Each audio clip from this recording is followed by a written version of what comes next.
Good morning, everyone. We'll go ahead and get started. This morning, our conversation with Transformation Fellowship and Peak City, we have Brother Micah Anderson with us from SUSO NC or Stand Up Speak Out, North Carolina. And we wanted just to take this time to have a conversation about how our faith communities can support each other, create understanding, and practice trauma informed care during the holidays. And I'm sure that this can be outside of the realm of holidays because sometimes we are impacted more during holidays, but we don't want to be misguided into thinking that trauma doesn't happen all year round. So we want to be more informed as we are the church, and we want to be welcoming and we want to know how to respond in these times. So we want to welcome Brother Michael with us this morning as we lead this conversation. Thank you so much. Yeah, so nice to see y'all this morning. We're so grateful for y'all having us here. So y'all, as y'all know, y'all may know about Stand Up Speak Out of North Carolina, but I'll say a little bit. I'm new, so I might have to read some notes here. So we're a Durham-based nonprofit organization dedicated to healing, advocacy, and prevention of domestic violence and sexual violence and trauma, especially within Black and Brown communities. So the organization was founded more than 20 years ago, built on the belief that healing happens through community, through creativity, and accountability. And our mission is simple: to empower survivors, families, and communities impacted by violence through trauma-informed care, expressive arts, and preventative education, helping people heal, rise, and reclaim their voice. So that's SUSO. It was what we call SUSO. And we're so grateful for Pastor Agard of having us here. She's been a long time supporter of SUSO. Like I said, I'm new, and I heard so much about her just in the short time I've been here. So we're grateful for her, even in her absence, and also for Pastor Chapman and Patricia for being here and standing in the gap. Carla, I'm so sorry. I'm so sorry, Carla. I'm so sorry. It's all the people I met this morning. I'm sorry. I'm sorry, Patricia. I'm sorry, Miss Carla. I apologize. So we really believe that churches are the cornerstone of so many communities and can be a place of healing. And we're, part of how we're partnering with churches is to try to see how faith communities can really support survivors of sexual assault and sexual domestic violence, and places that can be preventative spaces for that as well. So that's why we're here. And so we're having a Q&A today just about how does that show up in the holidays, and really asking you all, what does that look like in your faith community? And we'll be having a more in-depth conversation on January 17th, so in the new year at 11 a.m., where it would be more like a workshop of what does this look like for you all? How can you all really kind of step up to make this space a place that is survivor-centered, trauma-informed, and really preventative? So does that make sense so far? All right. So I'm going to say a little bit about, so the holidays, as I mentioned, can be a difficult time for folks because it can be for all of us, really, right? Because it could be a time where there's expectation of happiness, right? Like, ooh, we're all together. We're having a lot of, gifts, a lot of financial stress. And these are things that can exacerbate things around domestic violence. And then for folks who maybe have had history of abuse or sexual violence, it can be a space that where you may be encountering people who may have done harm to you, around family, around folks who may not have like supported you or believed you in that time. So it's just a time to consider that. So one of the key concepts that we try to focus on is being trauma informed. Has anybody heard of being trauma informed? What they might know about that. So and this is really trying to think about the fact that so many people have trauma in their lives, and as a community, what do you do to prevent adding more to that, right? And really understanding that that's something for, as a community, you want to like create space for people. Mike, can I interject something? Of course. Mike, I'm sorry. Yeah, go for it. Since we calling people different names. Yeah, Mike.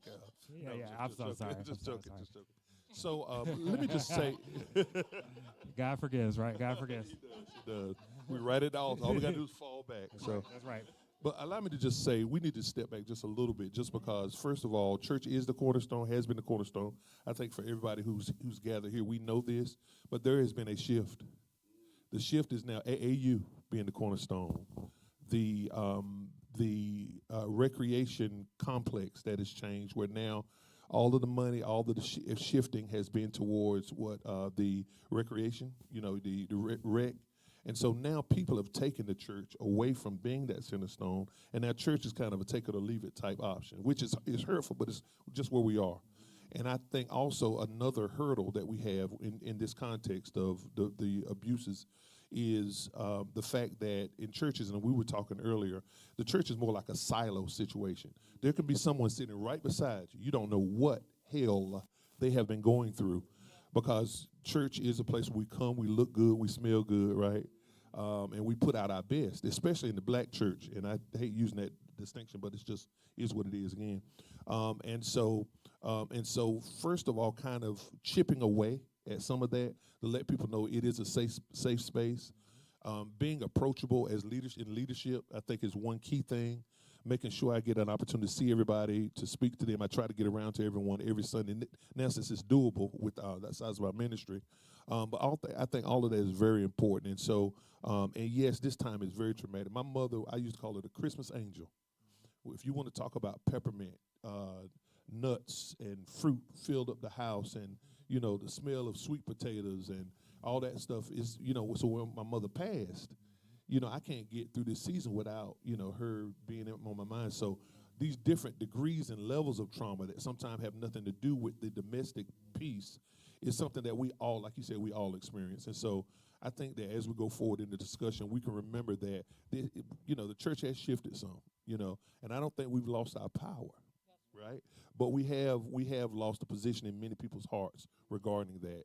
And just like we talked about, he said, you expect people to be coming in. I said, I hope so. I expect it. But at the same time, it's not what it used to be. It's not what it used to be. And when we plan and when we do events, I'm sure y'all experience it when you're working with these churches. A lot of churches not open for business, especially before and after. We're good to be able to pull off a Sunday service these days. And make no mistake about it, it's not just transformation. It's not just Peak City. It's everywhere. I got pastor friends all over the world, and they all have experienced this after COVID. So this discussion is needed. It's very important. Looking for the signs as leaders. I see it. Unfortunately, I see it, and I will pull a spouse aside, and I've done that over the many years that I've served with people, and it's sad, but it's true. But having those discussions is the first part of it, and making this not only a saving station, but also saving them from the abuse and the violences and the things that bring the baggage into not only the adult's life, but also the children that are impacted by it. So I just wanted to say that. No, thank you so much. I think that's a really, really good point, that like trauma for us shows up from so many different things. You talk about loss of a parent, loss of family. And so as a church, we really want churches to be thinking about how can they provide choice and control for folks, to be a place that's inclusive of people and their differences, cultural needs, a place that promotes trust and collaboration, not a place that tears people down, but builds people up.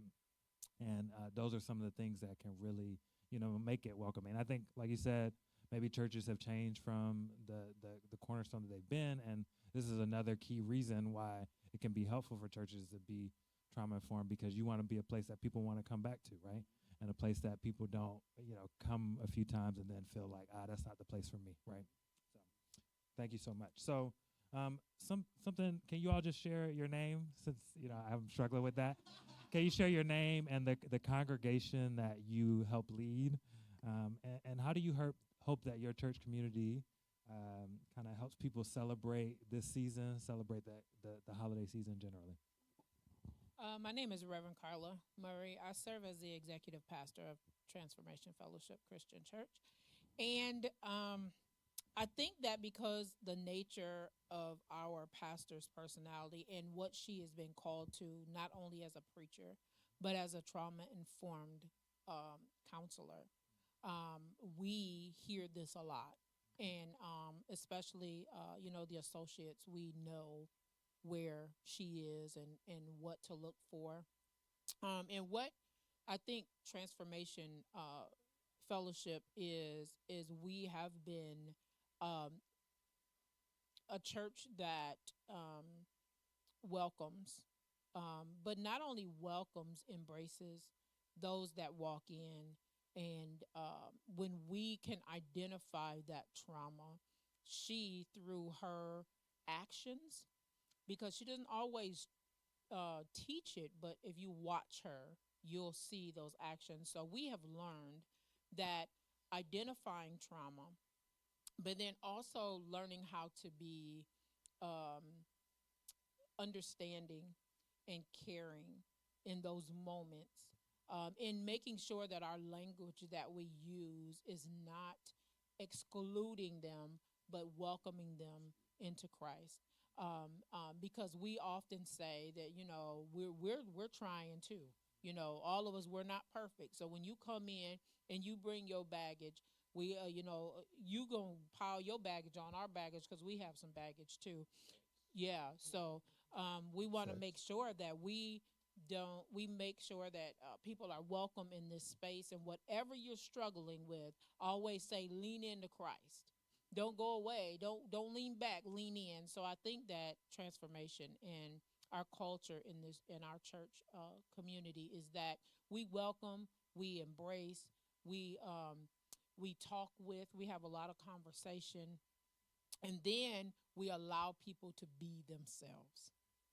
You come here, you come to worship. You need to be yourself. If you need help, she is the most welcoming person, and I think a lot of people put their confidences in her, and then that's what she's there for. So because she is that way, our church becomes that way. That becomes the culture of our church. So I think that's our piece. Yeah, thank you so much. Yeah. Name and the congregation you help lead, and then how do you help people celebrate the season just in general?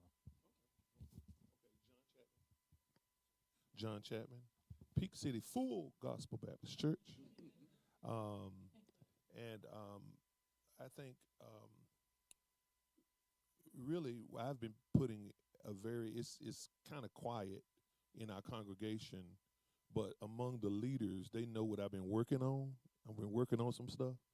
And so one thing that we've been working on is being more intentional in everyone participating in some way, in some level. And I got amen from some of the executive and the preachers and people I've been talking to the phone and stuff and been calling, been hitting y'all up. But I'm quietly working on that. But the reason why is, and we talked about this earlier, is when people participate, they are more fulfilled. Period. So if you come and sit in church and you receive, you're going to get full. The word's going to be good. But if you don't give out anything, you don't get to share in that satisfaction and fulfillment that we get as preachers and we get as musicians and other persons who are able to be a part of it. So so the way we want to encourage others to be involved is just to come in and do something. It doesn't have to be.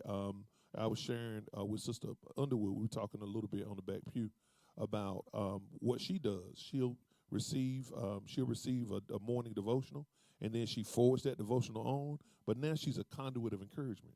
Look at that. That's a blessing. Who gets blessed? I just got blessed off of what she shared with me while we were sitting together. So making sure that we all have a little, some plant, some water, God gives the increase, but being a part of participators, not just people who are going to observe, is so very important. Yeah, wonderful, wonderful.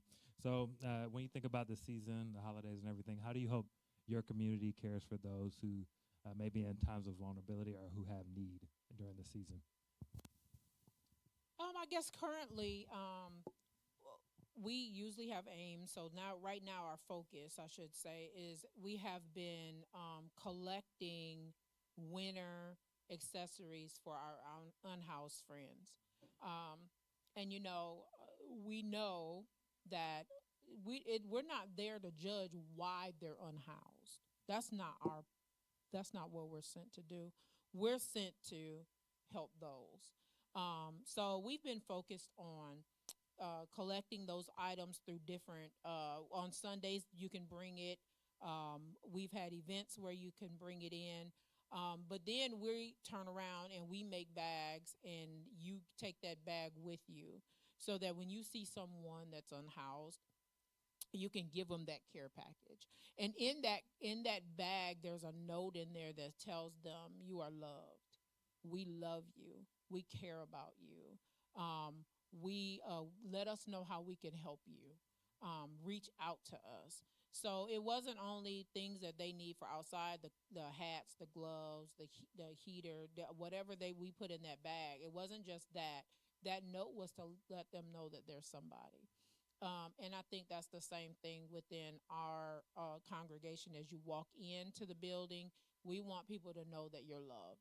We want them to know that you're cared for. We want them to know it's okay if you walk in broken one day because of something. We're here. God is a deliverer. He delivered us.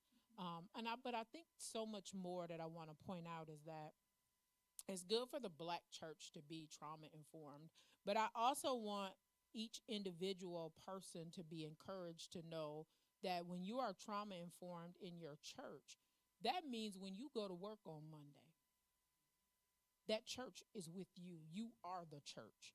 So as you're sitting at your desk or working at your job and you come in contact with someone that has trauma, domestic violence, you can't separate church from work in this sense.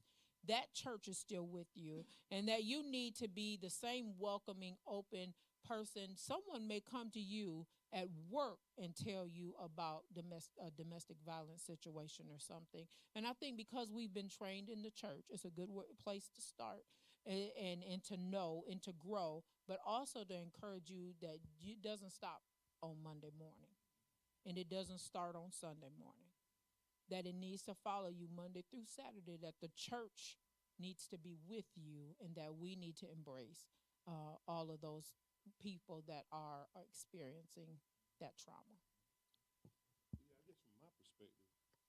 Yeah, I guess from my perspective, and I don't want to keep going back to this, but I think the church is still in development. You know, my thing is, who's going to encourage me? I need some groceries. You know what I mean? And the bottom line is, until we heal ourselves, we can't be a blessing to others. And I know it for a fact, no matter how big of a blessing you want to be, if you got your own stuff you're dealing with, it's not going to be priority. How many people come to me and say, do you want to give a little extra towards the children, in Bangladesh? I'm like, well, I got children in Cary, North Carolina that's putting it down in the grocery bill department. And so, but I'm being honest, where I live, and I think it's where a lot of church people live now. So developing, I think if we focus on developing ourselves to be a blessing, y'all see that? I got to be a blessing, and I can be a bigger blessing if I get myself strong or stronger, whether it be financially, emotionally. It's kind of one of those things where you can go grocery shopping and you have your list, or you can go grocery shopping to see what's on sale and then develop your list around okay, maybe okay, I'm just checking, just seeing if I'm alone here. Amen. It takes me a little longer to shop sometimes because I'm piecing it together, but sometimes we have to do that in the church. Let me get myself together. Let me see before you invite some of some of our neighbors over for dinner. Let's take care of me and mine, right?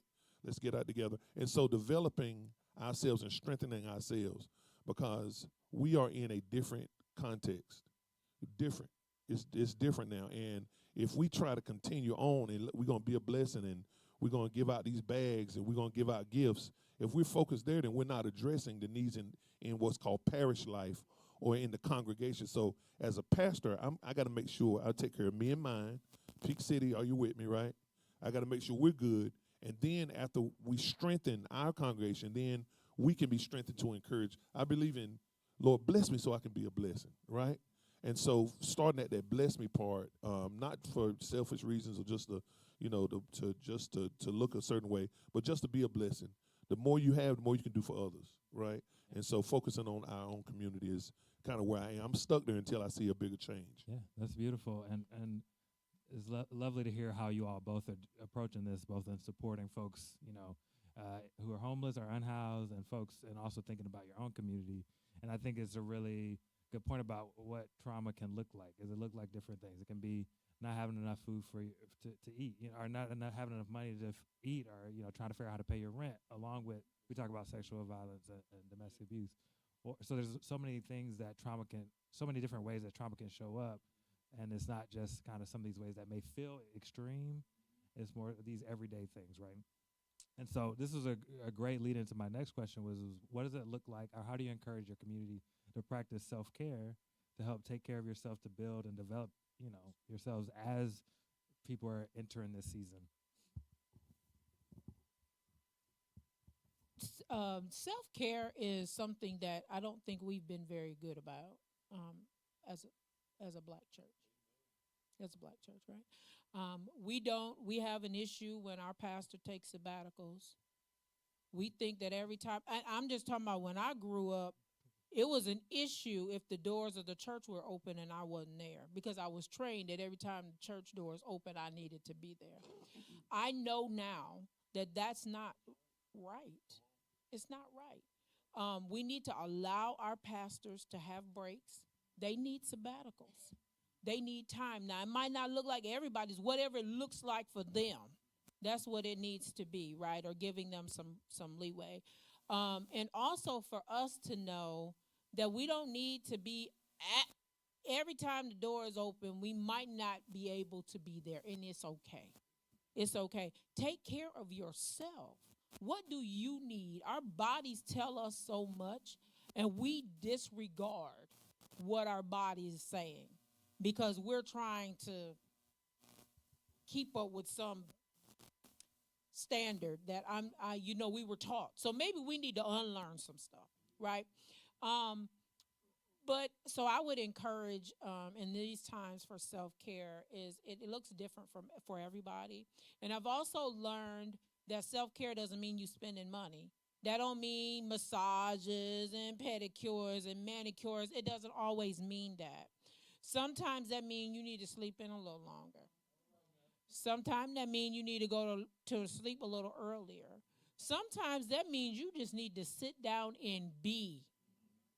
Just be. The Lord will speak if you just be. So if I think that encouraging self-care is that. I am so glad that our pastor knows that. And that she encourages us. I guarantee you, everyone that's a member of Transformation can tell you right now and raise your hand that she will tell you rest. That she will tell you don't push yourself. So it's important that we're well. How do we help others if we're not well? Just like Dr. Chapman just said, we need to be healed. I can't help you if I'm exhausted. So we need to not think that self-care is a bad thing. It's not selfish. It's not. I need to be well to help you. You need to be well to help someone else. So think about that self-care piece. What do you need? What does that self-care look like for you? And then incorporate that. Whether you have to start slow and say, I'm just going to do an hour a week until you feel better about it and then get wherever you need to be. So I think that's what self-care is for us. I think Dr. Agard and I, we're poster children of it because we both came from pastoring churches where they were on us about everything. And that culture is, I think, thank God that we don't have that culture among Transformation or Peak City because we've been through it. I don't have to I'm off today. I've knocked off work today. The First Lady is preaching. And she's been preaching every second Sunday for a minute. Why? Because I got to have time. And because listen, if you don't, I've seen this, and y'all have seen it too. If you don't take the time you need to rest, you're gonna be irritable. You're gonna be mean, mad, and start treating people a certain kind of way because you got to have that time to decompress. I used to be at a place where I wanted to see I started pastoring when I was a child, pretty much. But you have to, and there is a culture and a mindset, still is, obviously, that if you're not here when the doors open, until I started pastoring prize fighters, they can't be in church every Sunday. Over-the-road truck drivers, they can't be in church every Sunday. And when you start seeing that your ministry has more of a global relevance with the lifestyle and the industries that people choose, you'll realize that your small idea of what it is to be a part of the church is really diminished when you look at what people are really, where people actually live. And so one thing is, and I say this for Peak City, y'all know I say you got to rest. I don't know how many sermons I talk about. You need to see the world, do this, do that. I'm trying to get y'all out of here. So when you come back, you'll treat me right.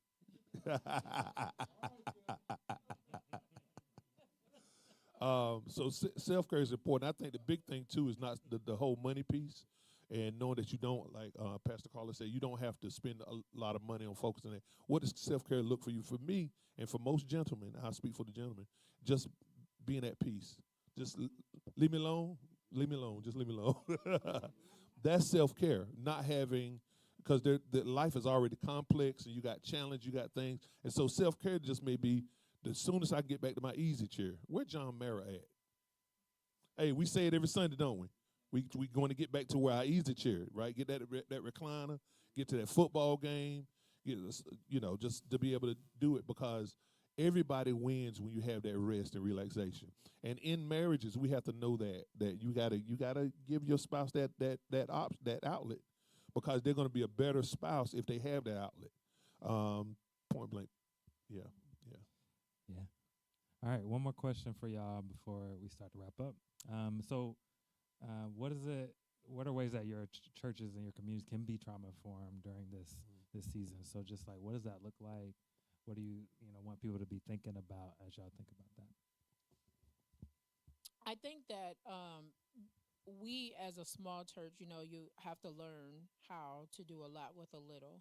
When I say little, I mean a smaller number of people. We have attended different seminars, different groups of people. I think right now, Miss Tina and I might be the only two. We were in a seminar series with Transitions Life Care, learning about how to take care of, how to help your church take care of people that are both caregivers, and how people deal with end of life, which could be a trauma. So we've done that. I stay there. Miss Tina has taken opportunities to be an evangelist to people. So she's got pens and paper, and she goes out and she talks to people, right? We have had different seminars with Pastor about different ways to identify trauma. So we have people in our church that that's their gift, okay, for lack of better words, right? Reverend Fuller is good with women. Like, she deals with a lot of women issues, right? So we've all identified where we are, and we've taken in information. I think how we do this is when we come back, we just filter that information to other people, to our other ministers, maybe to congregants. And I think that is the way that we are taking on the trauma informed aspect, because we don't have a lot of people. One person may have their focus, right? And then we bring that back to the group. So that's how transformation is dealing with that. We all have our little niches of where God has blessed us and focused us, and we're learning more and more and more about it, and then we bring it back to the community. Yeah. Awesome. Doing things like this with you guys, this is how you stay alert, and we exchange more of our information, just because having you guys come in to us and for us to talk about things like this, I think is the first step. Because without the discussion, it doesn't move past that. And we easy to slip right into worship and putting all our focus on him, when he says, listen, you got some stuff going on you need to handle. I'm in your life to handle this. So linking up with you guys and having like a partnership of some sort is very important. And also accommodating our ministry services. We're revamping. I'm telling all my business here. My church business to y'all, revealing it here. But we're right now in the middle of revamping our outreach and what that actually looks like. And a part of that piece is making sure that we're made whole in the area of in the trauma areas of trauma. Definitely awareness in terms of the abuse or whatever. Because the abusers they need help. Really need help. And so that's a service that's needed. And of course, those who are abused need help. But the Bible says, woe unto those who are offended. So what that means is not the wrongdoer, but the one who does wrong. You better be careful, because when you're done wrong, you have the heavier weight of forgiveness that you have to deal with. So there's a need on both ends, for definitely the abuser, which is extremely obvious, but for the abused, it's needed. And linking up with you guys is important. I think it makes making sure that we do things. I think Audrey's here, our church secretary, where we can make sure that any documentation you guys have, any pamphlets or anything that's helpful to pass it on, and we can read it in our leisure. And just keeping those things on our mind is an important part of staying alert and making time and space for this like this. And just like you mentioned, I think January 17th, you guys are having something. Is that going to be at your headquarters? We'll be here. It's going to be right here? Yeah, we're coming back. Oh, did y'all hear that, Peak City? We don't have to go to Durham? What? Okay, so we're looking forward to that. And putting that on our calendar and keeping that in mind, I think, is an important way to do it.